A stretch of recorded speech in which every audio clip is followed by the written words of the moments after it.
Chapter 12, Council of War.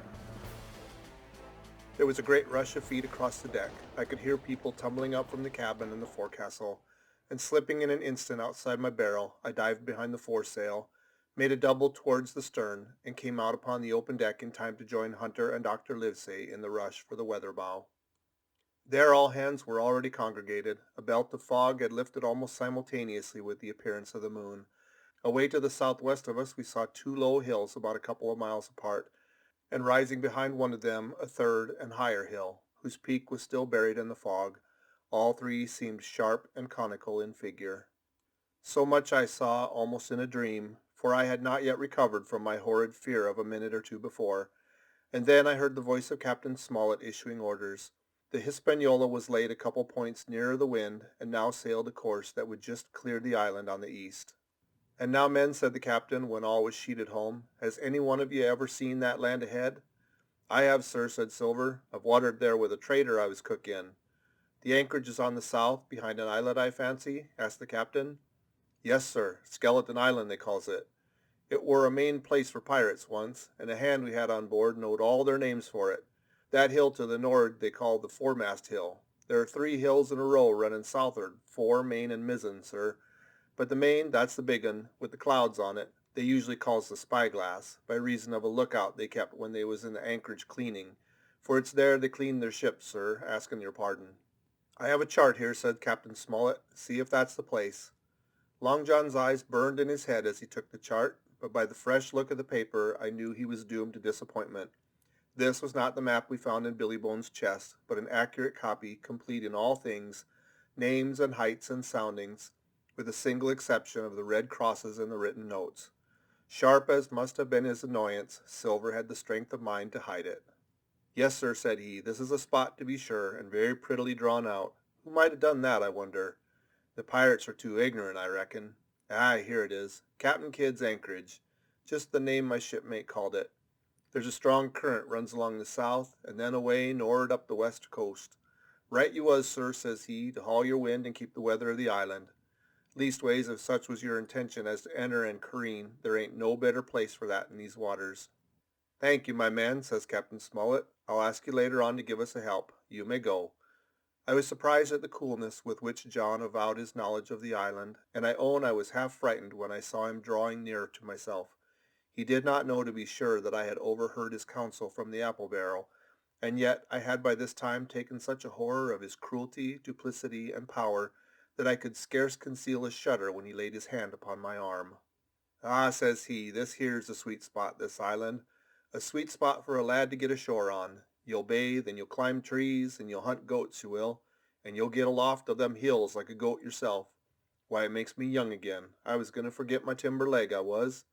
It's a pleasant thing to be young and have 10 toes, and you may lay to that.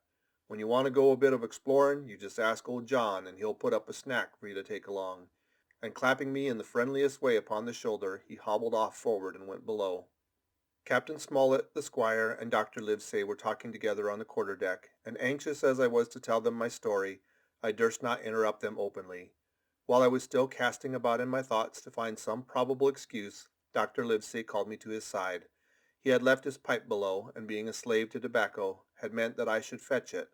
But as soon as I was near enough to speak, and not to be overheard, I broke immediately. "Doctor, let me speak.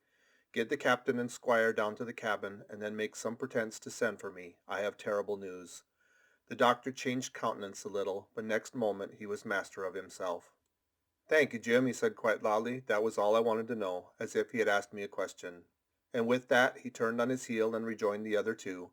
They spoke together for a little, and though none of them started, or raised his voice, or so much as whistled, it was plain enough that Dr. Livesey had communicated my request, for the next thing that I heard was the captain giving an order to Job Anderson, and all hands were piped on deck. "My lads," said Captain Smollett, "I've a word to say to you. This land that we have sighted is the place we have been sailing for. Mr. Trelawney, being a very open-handed gentleman, as we all know, has just asked me a word or two, and as I was able to tell him that every man on board has done his duty, alow and aloft, as I never asked to see it done better, why, he and I and the doctor are going below to the cabin to drink your health and luck, and you'll have grog served out for you to drink our health and luck. I'll tell you what I think of this. I think it handsome. And if you think as I do, you'll give a good sea cheer for the gentleman that does it." The cheer followed, that was a matter of course, but it rang out so full and hearty that I confess I could hardly believe these same men were plotting for our blood. "One more cheer for Captain Smollett," cried Long John when the first had subsided, and this was also given with a will. On the top of that the three gentlemen went below, and not long after word was sent forward that Jim Hawkins was wanted in the cabin. I found them all three seated around the table, a bottle of Spanish wine and some raisins before them, the doctor smoking away with his wig in his lap, and that, I knew, was a sign that he was agitated. The stern window was open, for it was a warm night, and you could see the moon shining behind on the ship's wake. "Now, Hawkins," said the squire, "you have something to say. Speak up." I did as I was bid, and as short as I could make it, told the whole details of Silver's conversation. Nobody interrupted me till I was done, nor did any one of the three of them make so much as a movement, but they kept their eyes upon my face from first to last. "Jim," said Dr. Livesey, "take a seat." And they made me sit down at the table beside them, poured me out a glass of wine, filled my hands with raisins, and all three, one after the other, and each with a bow, drank my good health and their service to me for my luck and courage. "Now, Captain," said the squire, "you were right, and I was wrong. I own myself an ass, and I await your orders." "No more an ass than I, sir," returned the captain. "I never heard of a crew that meant to mutiny but what showed signs before for any man that had an eye in his head to see the mischief and take steps according. But this crew," he added, "beats me." "Captain," said the doctor, "with your permission, that's Silver, a very remarkable man." "He'd look remarkably well from a yardarm, sir," returned the captain. "But this is talk. This don't lead to anything. I see 3 or 4 points, and with Mr. Trelawney's permission, I'll name them." "You, sir, are the captain. It is for you to speak," says Mr. Trelawney grandly. "First point," began Mr. Smollett, "we must go on, because we can't turn back. If I gave the word to go about, they would rise at once. Second point, we have time before us, at least until this treasure's found. Third point, there are faithful hands. Now, sir, it's got to come to blows sooner or later, and what I propose is to take time by the forelock, as the saying is, and come to blows some fine day when they least expect it. We can count, I take it, on your home servants, Mr. Trelawney?" "As upon myself," declared the squire. "3, reckoned the captain. "Ourselves makes 7, counting Hawkins here. Now about the honest hands?" "Most likely Trelawney's own men," said the doctor, "those he had picked up for himself before he lit on Silver." "Nay," replied the squire, "Hans was one of mine." "I did think that I could have trusted Hans," added the captain. "And to think that they are all Englishmen," broke out the squire. "Sir, I could find it in my heart to blow the ship up." "Well, gentlemen," said the captain, "the best that I can say is not much. We must lay to, if you please, and keep a bright lookout.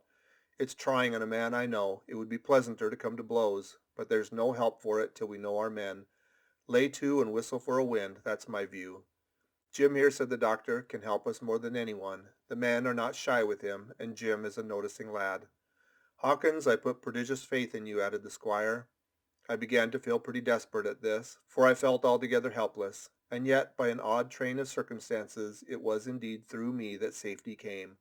In the meantime, talk as we please, there were only 7 out of the 26 on whom we could rely, and out of these 7 one was a boy, so that the grown men on our side were 6 to their 19. End of chapter 12.